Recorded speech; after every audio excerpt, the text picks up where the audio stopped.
नमस्कार मित्रांनो, सुस्वागतम. मुरंबा मालिकेच्या आजच्या भागामध्ये गुरुजी ही लग्नाची तारीख काढण्यासाठी येतात. तर आजी अक्षयला आवाज देऊन त्याच्या रूममधून खाली बोलावते. अक्षय खाली येतो आणि विचारतो की काय ग आजी, कशासाठी बोलावलेस? तेव्हा आजी म्हणते की अरे अक्षय, गुरुजी आलेत, लग्नाची तारीख काढायची. आजी आणि शशिकांत मात्र खूपच खुश दिसतात, परंतु बाकी सर्वांचे चेहरे मात्र पडतात. गुरुजी हे मुहूर्त बघत असतात. तेव्हा अक्षय त्या सर्वांकडे पाहतो आणि त्याला सुद्धा आजी आणि शशिकांतचा मनातून इतका राग येतो, परंतु स्वतःचा राग मात्र तो आवडतो. जान्हवी खाली येते. जान्हवी आनंदला विचारते की अरे बेबी, हे सर्व काय सुरू आहे, काय चालले? तेव्हा आनंद काही न बोलतो, परंतु शशिकांत मात्र तिला शांत राहायला तोंडावर बोट ठेवून सांगतो. तेव्हा आनंद मात्र जान्हवीला म्हणतो की अगं काही नाही, ते अक्षय आणि रेवा आणि रमा आणि अस्मित यांच्या लग्नाची तारीख ठरवतात. ते ऐकून तर जान्हवीला धक्का बसतो. जान्हवी म्हणते की काय, अरे बेबी काय बोलतोस? तेव्हा आजी मात्र इतकी खुश होते आणि गुरुजींना म्हणते की गुरुजी आहो, लवकरात लवकर जर तारीख काढली तरी चालेल. तेव्हा गुरुजी म्हणतात की हो, मी तेच पाहतोय आणि मला असे वाटते पुढच्या महिन्यातील 9 तारखेचा योग हा एकदम चांगला आहे. पण यांची पत्रिका बघितल्यानंतर मी असा अभ्यास केला की जर हे लग्न आत्ता झाले नाही तर पुढे 1 वर्ष थांबावे लागेल. ते ऐकून तर आजी आणि शशिकांत यांना नको असतं. त्यांना असे वाटते की लग्न हे ताबडतोब याच वर्षी व्हायला हवे, म्हणजे याच महिन्यात. तेव्हा शशिकांत गुरुजींना म्हणतो की अहो गुरुजी, का होणार नाही? तुम्ही ज्या तारखेचा मुहूर्त काढला ना, अगदी त्याच तारखेला हे लग्न होणार आहे. गुरुजी म्हणतात की हो हो. तेव्हा शशिकांत मात्र खुश होऊन अक्षयला म्हणतो की अरे बछड्या, पुढच्या 9 तारखेच्या महिन्यात तुझा लग्नही होणार. तेव्हा शशिकांत हसण्याचे नाटक करतो, परंतु रमाला मात्र अक्षय हसतोय हे बघून खूप राग येतो. शशिकांत खुश होऊन म्हणतो की पेढे आणा पेढे. तेव्हा आजी म्हणते की हो हो, गुणाचं माझं बाळ, आणि शेवटी आता लग्न तर होणारच, म्हणून आजी इतकी खुश असते. तेव्हा अक्षयला मात्र त्या क्षणाची आठवण होते जेव्हा ऑफिसमधील गच्चीवरून तिने अक्षयला ढकलून दिलेले असते आणि अक्षय तिला वाचव वाचव रेवा असे करत असतो. तेव्हा रेवा मात्र त्याला त्याच वेळेस म्हणलेली असते की अरे, जेव्हा जुनं संपतं तेव्हा नव्याची सुरुवात होती, त्यामुळे तुला आता जावेच लागेल. आणि अक्षयला काही एक विचार न करता तिने ढकलून दिलेले क्षण त्याच्या डोळ्यासमोर येतात. आणि त्यावेळी त्याने सांगितलेले असते की मला आरती बहिणीला मारायचे नव्हते, पण रमाला मारायचे होते, आणि आरती बहिणीच ही तेथे मध्ये आली आणि आरतीच गेली असे रेवाला सर्व काही सांगितलेले आठवते. तेव्हा अक्षय विचार करतो की हे तर अवघडच झाले, इतक्या लवकर ह्या रेवाचं सत्य सर्वांच्या समोर कसे आणणार मी? नक्की आता इतक्या कमी वेळात काय करू शकतो मी, असा त्या विचार करू लागतो. आणि जर या रेवाचं सत्य बाहेर निघाले नाही तर इतका मोठा गुन्हा करून सुद्धा सही सलामत त्यातून ती बाहेर पडेल. इतकी नीच बाई, आणि तिच्याशी मी लग्न करायचे, माय फूट. आजीचे लक्ष मात्र अक्षयकडेच असते. अक्षयला ती विचारते की अरे अक्षय, काय झाले? इतकी आनंदाची बातमी तुझ्या कानावर पडली आणि तुझा हसरा चेहरा होण्याऐवजी तर तू विचारात पडला. काय झाले? असे कसला विचार करतोस? तेव्हा अक्षय विचार करतो की हेच तर खरं नाही, कारण रेवा कशी वागली, परंतु जगाला सांगण्यासाठी तिच्या विरुद्ध माझ्याकडे पुरावा नाही. आणि तो रमाकडे पाहत असतो. तेव्हा आजी विचारते की काय रे, तू ओके तर आहे ना? अक्षय म्हणतो की हो, मी ओके आहे, पण मला असे वाटतं की हे सर्व काही अगोदर माझ्याबरोबर घडले की काय, असे मला थोडेसे आठवते. तेव्हा शशिकांत आणि आजी तर धक्क्याने एकमेकांकडे पाहत असतात. त्यांना याचीच भीती असते की अक्षयला जर काही आठवले आणि त्याने या लग्नासाठी नकार दिला तर मग अवघड प्रश्न होईल. तेव्हा सर्वांसमोर अक्षय त्या दोघांना विचारतो की घडले का काही? तेव्हा आजी आणि शशिकांत एकमेकांकडे बघत असतात. तेव्हा शशिकांत म्हणतो अरे, तू स्वप्न वगैरे बघितले असेल, असे काही झालेले नाही. तेव्हा अक्षय आनंदी होण्याचं नाटक करतो. खरंच मी खूप हॅपी आहे. आता माझं लग्न तर होतंय, मग माझ्याबरोबर या रमाचे सुद्धा लग्न होतेत ना? तेव्हा शशिकांत विचारतो की म्हणजे तुला नेमकं काय म्हणायचं? तेव्हा अक्षय म्हणतो की जेव्हा रेवा आणि माझं त्या मंडपात लग्न होईल, त्याच मंडपात हे रमा आणि अस्मितचे लग्न तर होणार आहेच ना, त्याच दिवशी. तेव्हा जान्हवी, सीमा ह्या डोक्याला हात लावून घेतात की अक्षय हे काय बोलतो, तर रमा पूर्णपणे वैतागून जाते. तेव्हा अक्षय खुश होऊन रमाला म्हणतो की अगं रमा, आता तर कामडाऊन सुरू झालेत, शेवटचे काही दिवस बाकी आहेत. अक्षयला खूप टेन्शन आल्यासारखे होते. तर आजी म्हणते की अरे अक्षय, कशाला टेन्शन घेतो इतकाच? तेव्हा अक्षय मुद्दाम हसतो. तेव्हा आजी मात्र खुश होऊन रमाला सांगते की अगं रमा, तू याच्या बोलण्याकडे लक्ष देऊ नकोस. कसे आहे की तू आता या घरातून जाणार, त्यामुळे तुला जाताना आम्ही मात्र छान असा निरोप देऊ. तेव्हा अक्षयला मात्र खूप राग येतो आणि त्याच्या डोक्यामध्ये असा आश्चर्याचा म्हणजे चमकण्यासारखा असा त्याचा हावभाव होतो, तेव्हा मात्र शशिकांतचे अगदी त्याच्या हावभावावर पूर्ण लक्ष असते. शशिकांत मनात म्हणत असतो की अरे अक्षय, इतका असं चमकण्यासारखा का असं दिसतोस तू? अरे नक्की मला तुझ्यावर संशय येतो. मला तू मूर्ख समजू नकोस, परंतु स्वतः मात्र तू मूर्खासारखं वागतोस हे तू विसरू नकोस. आजी म्हणते की अरे रमाने आपल्याकडे इतके दिवस काम केले, मग त्याचे बक्षीस तिला मिळायला नको का? त्यामुळे अक्षय, मी तुझ्या या पॉईंटचा विचार करते आणि मी आता ठरवलेले आहे की मी असं सर्वांसमोर सांगते सुद्धा की रमाच्या लग्नाचा जो काही खर्च असेल तो सर्व आपण करायचा. आणि रमाला विचारते की रमा तुला चालेल का? परंतु रमा मात्र काही उत्तर देत नाही. तिला तर राग तर खूप येतो. तेव्हा आजी ही शशिकांतला विचारते की काय शशिकांत, मी जे काही बोलते ते अगदी योग्य बोलते ना? चालेल ना तुला? तेव्हा शशिकांत खुश म्हणतो की अगं आई, अगं तू निर्णय घेतला म्हणजे तो योग्यच असणार, आणि तसंही आपण हे सर्व अक्षयच्या भल्यासाठीच करतो, काही वाईट होण्यासाठी तर नाही ना करत. तेव्हा सर्वांना हा निर्णय चालेलच. तेव्हा शशिकांत अक्षयला विचारतो की काय रे बछड्या, तू तर खुश आहे ना? तेव्हा अक्षय मुद्दाम हो बोलतो. तेव्हा आजी म्हणते की चला मग आता भरपूर तयारी आपल्याला करायची आहेत, कामाला तर लवकर लागावेच लागेल. परंतु रेवा मात्र तेथे कुठेही आजीला दिसत नाही. तर आजी विचारते की रेवा कुठे? तेव्हा जान्हवी म्हणते की रेवा मगाशी ती जिम करत होती, आय थिंक ती आता सुद्धा तिकडेच असेल. ते अक्षय तिला म्हणाला की लग्ना अगोदर जरा तू बारीक हो, म्हणून तिची अगदी जोरात तयारी सुरू आहे. आणि तिचा आजचा वर्कआउटचा पहिला दिवस असल्यामुळे जास्त वर्कआउट केल्यामुळे त्रास होऊ नये म्हणजे मिळवलं. लगेच रेवा ही हेल्प हेल्प असा आवाज मोठ्याने करत असते. तेव्हा आजी म्हणते की नक्की हा रेवाचा आवाज आहे, आणि लगेच उठते आणि घाईने रेवाकडे धावत जाते. तेव्हा सर्वजण रेवाकडे धावत येतात. अक्षय आणि आनंद रेवाचे पाय असे वरती दोरीला बांधलेले असतात. रेवा हेल्प हेल्प हेल्प असे जोरात इतकी किंचाळत असते. घाईने सर्वजण तेथे येतात. अक्षय म्हणतो की काय रेवा, हे काय सुरू आहे? आणि ते पाय जे वर बांधलेले असतात तर ते दोरीने बांधलेले असतात आणि ते सोडवतात. आजी सुद्धा तेथेच असते. रेवा म्हणते की अरे मला खाली उतरवा. तेव्हा अलगद असा अक्षय आणि आनंद तिला खाली उतरवतो. रेवाची पूर्णपणे जिरून निघलेली असते. आजी विचारते की काय ग रेवा, काय करत होती हे असे? तेव्हा रेवा घाबरतच आणि दम टाकत म्हणते की हे जान्हवीला विचारा, जान्हवीनेच हे सर्व केले. तेव्हा आजी म्हणते की अगं तू बालवाडीतील आहे का? लग्न इतक्या तोंडावर आले आणि काय उद्योग सुरू आहे? तू काही बालवाडीत जातेत का? नशीब डोक्यावर पडली नाही. तेव्हा आनंदला हसू येतो. आनंद म्हणतो की तशी तर ही डोक्यावर पडलेलीच आहे. तेव्हा रेवा म्हणते की हो मी वर्कआउट करत होते, परंतु ही जान्हवी आणि रमा येथे आल्यात आणि जान्हवी म्हणली की वर्कआउट जर असे केले वर पाय आणि खाली डोकं तर रक्तपुरवठा हा मेंदूला चांगला होतो आणि चेहऱ्यावर मात्र ग्लो अगदी सुंदर येतो. जान्हवी म्हणते की अगं मग ते तर खरंच आहे बेबी. हे बघ, जेव्हा आपलं लग्न ठरलं होतं तेव्हा मी रोज अशीच एक्सरसाइज करायचे, तेव्हा हे बघ माझा चेहरा कसा इतका मस्त वाटतो, किती ग्लो दिसतो. तेव्हा आनंद सुद्धा म्हणतो की अगं तेव्हा तू तर लग्नाच्या अगोदर अगदी शहाणे बाळासारखी होती, पण लग्नानंतर सर्व रक्तपुरवठा खाली गेल्यानंतर तू जरा क्रॅक सारखं वागायला लागली हो की नाही जानू? तेव्हा जान्हवी ही आनंदवर ओरडते की अरे बेबी, आणि रागाने ती पाहत असते.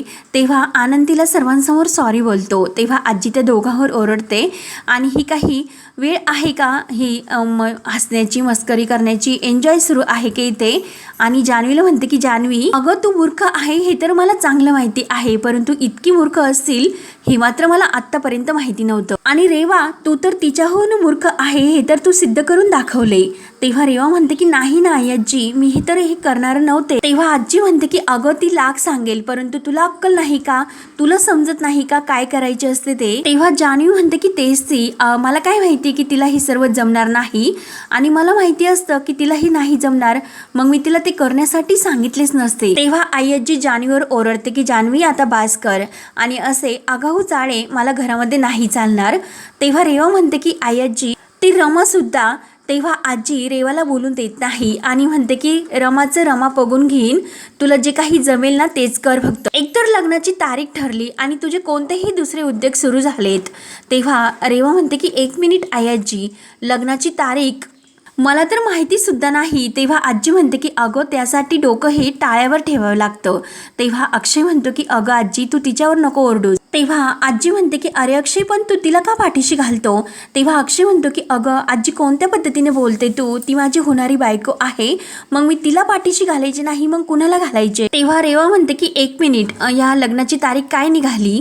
तेव्हा आजी म्हणते की हे बघ रेवा, तुला जर या घरची सून व्हायची असेल तर तुला काही गोष्टी असं शिकून घ्यावे लागतील आणि जरा संस्काराने आणि सभ्यपणाने या घरात तुला वागावे लागेल. तेव्हा रेवा म्हणते की सॉरी आई आजी, मी तसं वागण्याचा नक्की प्रयत्न करेल, पण लग्नाची डेट मात्र काय निघाली प्लीज कोणी सांगतान का? तेव्हा आजी म्हणते की अगं 9 नोव्हेंबर आणि आजचा दिवस हा खूप चांगला सुद्धा आहे. आणि आणि आजी रमाला म्हणते की अगं रमा, काय काय त्या मुलाचं नाव? तेव्हा आनंद म्हणतो की अस्मित. तेव्हा लगेच आजी म्हणते की हो, त्याला सुद्धा तू बोलावून घे, आपण छान अशी पार्टी करूयात. पण रमा आणि रेवा, तुम्हाला एक गोष्ट सांगते की त्या गोष्टी तुम्ही डोक्यामध्ये फिट असे करून ठेवा. आपल्याकडे एकतर वेळ खूप कमी आहे आणि काम तर खूप जास्त आहे, त्यामुळे सर्व काही असे अगदी फटाफट व्हायला हवे. त्यानंतर इकडे अक्षयने ज्या माणसाला ते CCTV फुटेज चेक करण्याचे जे काही काम सोपवले असते, त्या माणसाशी तो फोनवर बोलत असतो की मी तुम्हाला ज्या कामाचे पैसे दिले होते ते काम झाले की नाही, आपल्या कंपनीचं जे काही त्या दिवशीचं CCTV फुटेज आहे ते करप्ट झाले होतं नक्की, मग ते फुटेज मिळत नाही. पण मी तुम्हाला काय म्हटले होते, शेजारच्या बिल्डिंगचं तुम्ही जे काही फुटेज आहे ते मिळवा, म्हणजे आपल्याला नक्की काहीतरी मिळेल, मग त्याचबद्दल काही तुमच्या हाती लागले किंवा नाही.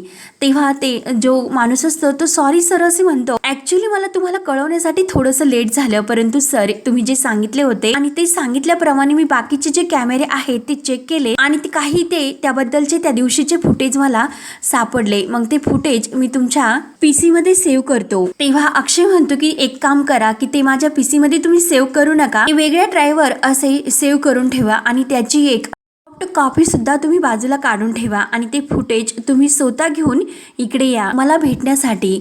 तेव्हा तो माणूस म्हणतो की हो सर, मी नक्की निघतो.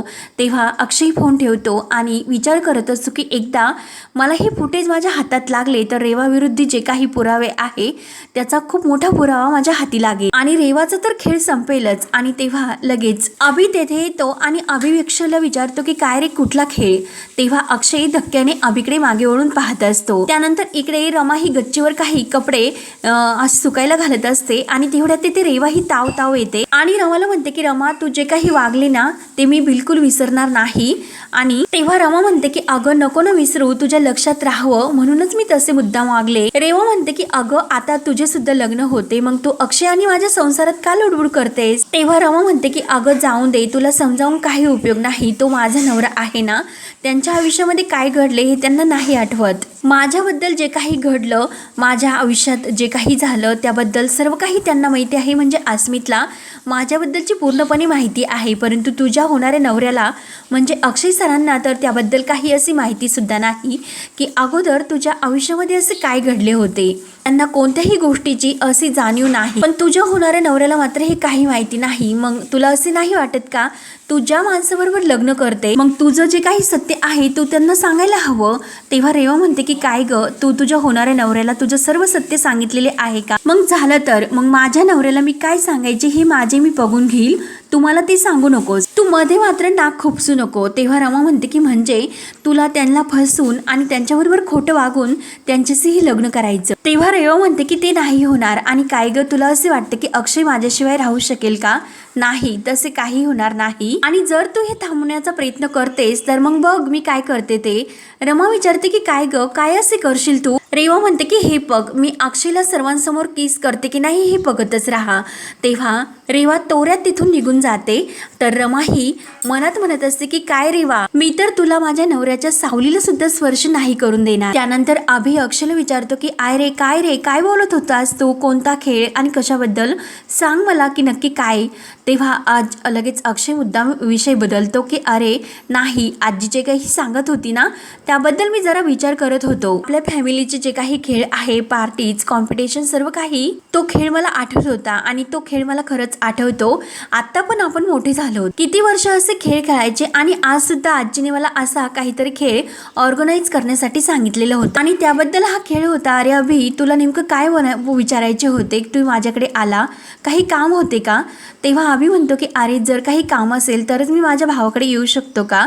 अक्षय हसतो. अक्षय म्हणतो की अरे अभि, तसे नाही, इट्स ओके. आणि अक्षय तसे बघायला गेलो तर काम तर आहेच. आणि लगेच तो अक्षयच्या हातामध्ये हात देतो आणि अक्षयला म्हणतो की अभिनंदन, अरे लग्न ठरले, तारीख ठरली, मग तुला कॉंग्रॅच्युलेशन्स द्यायला नको का? अक्षय मात्र नाराज होऊन थँक्यू असे म्हणतो. तेव्हा अभि विचारतो की अरे अक्षय काय, तुझं तर रेवाबरोबर लग्न होतंय आणि मी तर इतका आनंदी आहे, खुश आहे, परंतु तू मात्र का नाराज दिसतो, असा चेहरा पडल्यासारखा का करतोस? अरे तू किती आनंदी आहे ही तू दाखवायला पाहिजे. तेव्हा अक्षय म्हणतो की होणार आहे, आनंद तर मला होतो, पण अशी मनामध्ये धाकधूक होती, परंतु सतत मी विचार केल्यानंतर मला असे वाटते काहीतरी घडते, काहीतरी चुकते काहीतरी. तेव्हा अभि हा हळूच म्हणतो की वाटतंय म्हणूनच तू हे लग्न करतो. अरे म्हणजे तू लग्न करतोय आणि जर तुला लग्न करायचे नसेल तर तू तसे सांगू सुद्धा शकतो. अरे हे जे काही आहे ना, तर आम्ही जे काही आहोत ते सर्व तुझ्यासाठी आहोत, तुझ्यासाठी हे सर्व अक्षय सोपं आहे. अरे तुला जे हवं आहे ते या घरात मिळणारच आहे. तेव्हा अक्षय म्हणतो की अरे अभ्या काय झाले तुला, का असे बोलतोस तू, का असं वागतो? अरे असे काही घडले का मधल्या काळामध्ये, मी काही चुकीचं तुला बोललो का, माझ्या बोलण्याने तुला राग आला असेल? तेव्हा अभि म्हणतो की नाही अरे अक्षय असे काही झालेलं नाही, तू चुकीचं कधी बोलणार सुद्धा नाही आणि चुकीचं तर कधी वागू सुद्धा शकणार नाही. परिस्थितीमुळे इतरांचं वाईट होतं, परंतु तुझं मात्र भलं होतंय. तेव्हा अक्षय म्हणतो की अरे अभ्या प्लीज तू असे बोलू नको. अभ्या म्हणतो की अरे सध्या तुझे अभिनंदन, आणि तो जायला निघतो. अक्षय विचारतो की काय रे सध्या अभिनंदन म्हणजे नेमकं तुला काय म्हणायचं? अभि म्हणतो की काय रे तू विसरलास का? अक्षय तू जी काही मुदत मागितली होती ती आता संपत आली. तेव्हा अक्षयला त्याची आठवण होत आणि परत अक्षय विचारात पडतो. तर अभि म्हणतो की आता ते बोलायला नको आणि परत तो पुन्हा कॉंग्रॅच्युलेशन्स बोलून अगदी खुश असल्याचे नाटक करत तिथून निघून जातो. अक्षयला मात्र वाईट तर खूप वाटते आणि मनात म्हणतो की अभ्या अरे मला तुझे दुःख म्हणजे कळतंय, मी जे काही करतो ना ते घरातल्यासाठी आणि तुझ्यासाठी हे सर्व करतो. अरे मला पूर्ण खात्री आहे की जेव्हा तुला सर्व काही सत्य कळेल तेव्हा तुझं सुद्धा वरचा हा राग निघून जाईल. त्यानंतर दुसऱ्या दिवशी सर्व मुकदम फॅमिली एकत्र येते आणि सर्वजण अस्मित येण्याची वाट पाहत असतात.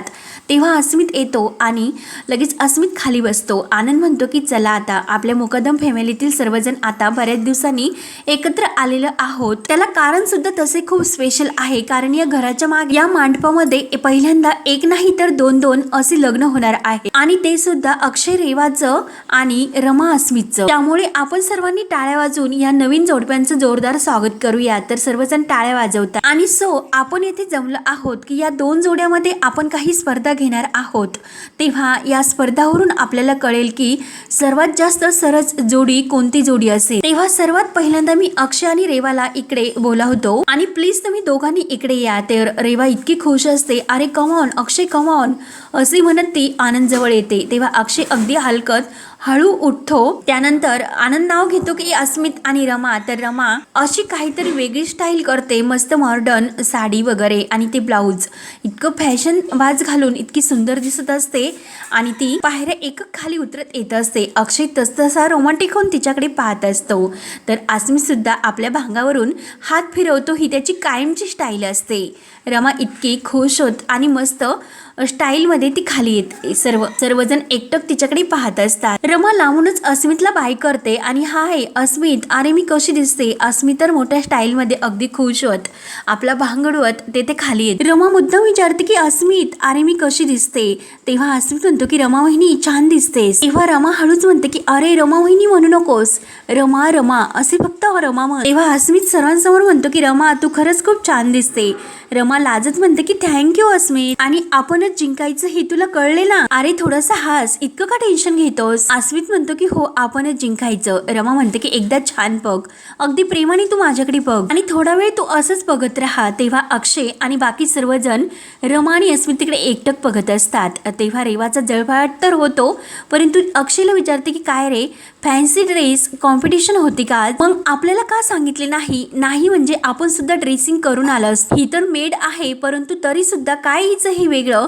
तेव्हा अक्षय तर पूर्णपणे रमामध्ये एकटक बघून हसत असतो आणि स्वतःशीच खूप लाजतो. त्या दोघांकडे तो बघत असतो अगदी प्रेमाने, अगदी निराश असा चेहऱ्याने. तेव्हा रेवाचे लक्ष अक्षयकडे जाते. रमा आणि अस्मित खूप छान गप्पा करत असतात. रेवा जोरात अक्षयच्या पाठीत मारते आणि काय मगासपासून काय बघतोस? तू कंटिन्यू तिच्याकडेच लक्ष देतोय. अक्षय म्हणतो की काय तिच्याकडे? तर रेवा म्हणते की काय तुला काय वाटतं की मला कळत नाही म्हणून? अक्षय म्हणतो की छे मी तिच्याकडे का बघू? मी तर कौतुकाने रागाने पाहत मी असे बघतो की ही मुलगी इतकं सुरवंटाचं फुलपाखरू झालंच कसं, अशी मुलगी नाहीतर काय ही नक्की आपल्याला हारणार. तेव्हा रेवा म्हणते की हो, हिच्यापासून तर मी कधी हारली सुद्धा नाही आणि हारणार तर नाही. तेव्हा अक्षय म्हणतो की अगं तू हारली नाही पण मी आपल्याबद्दल बोलतोस ग. रेवा म्हणते की अरे अक्षय, मी जिंकले किंवा आपण जिंकलो काय एकच ना. तेव्हा अक्षय म्हणतो की राईट राईट. आणि तेव्हा रमा आणि अक्षय इतके लाजत गाजत रमा मुरडत ही अस्मित बरोबर गप्पा मारत असते आणि अक्षय रेवाला मुद्दाम दाखवत असते. तेव्हा अक्षय एकटक तिच्याकडे पाहतो की ही निखळ हसू, गालावर आलेली ती केसांची एक बट, भुरळ पाडणारे ते डोळे, खरंच माझी रमा खूप सुंदर दिसते असं वाटतं परत तिच्या प्रेमात पडावं. रमा सुद्धा ही खुश होऊन अक्षयकडे बघून हसते. तर हा भाग येथे संपतो. पुढील भागामध्ये रमा आणि अस्मित आणि अक्षय आणि रेवा यांच्यामध्ये जो काही गेम खेळलेला असतो, कारण अस्मितला जे काही दागिने असतात ते रमाच्या अंगावर पटपट घालायला सांगितलेले असतात आणि अक्षयला सुद्धा रेवाच्या अंगावर जे काही दागिने असतात तर ते घालायला सांगतात, परंतु अक्षयला मात्र साधी पट्टी सुद्धा ही पायातील घालता व्यवस्थित येत नाही. तर अस्मित मात्र सर्व दागिने व्यवस्थित घालून तयार होतो. तेव्हा रेवा लगेच म्हणते की आता पुढचा जो काही गेम आहे ना तो मी अनाऊन्स करेन आणि dancing on the paper couple dance. परंतु रमाला मात्र हे काही समजत नाही आणि ती विचारत पडते.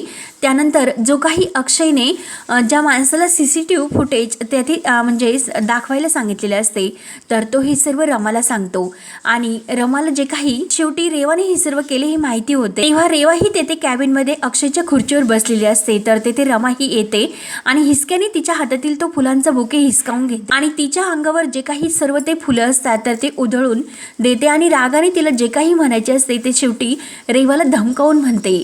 तेव्हा आता पुढे काय काय होत राहणार हे बघण्यासाठी आपल्या चॅनलला नक्की सबस्क्राईब करत राहा. धन्यवाद.